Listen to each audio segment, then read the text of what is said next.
বাংলাদেশের এখন পর্যন্ত এগ্রিকালচারাল ট্রান্সফরমেশন যেখানেই আমরা এসেছি এটা মোস্টলি অর্গানিক ওয়েতে হয়েছে।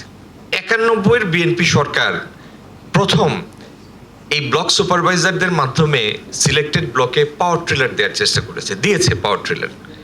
ওই পাওয়ার ট্রিলার যখন নষ্ট হয়েছে রিপ্লেসমেন্ট হ্যাজন্ট বিন প্রোভাইডেড। মানে আপনি একটা পথ দেখিয়েছেন কৃষককে, কিন্তু তার ফলো আপটা রাখেন নাই।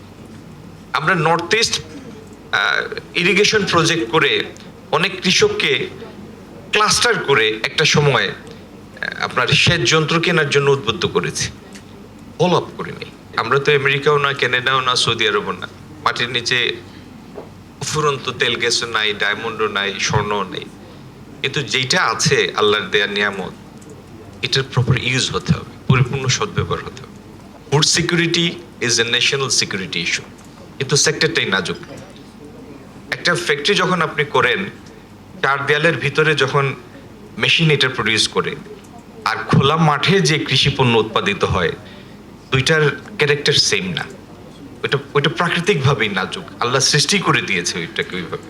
আমাদের এখানে ফুড ইনফ্লেশন কমাতে হলে লজিস্টিক কস্ট কমাতে হবে, ইনপুট কস্টের উপর কন্ট্রোল রাখতে হবে, এবং প্রোডাক্টিভিটি আমরা যত বাড়াবো তত ফার্মারের এবিলিটিও আসবে, সে এগ্রিগেট ভ্যালু তত বেশি পাবে।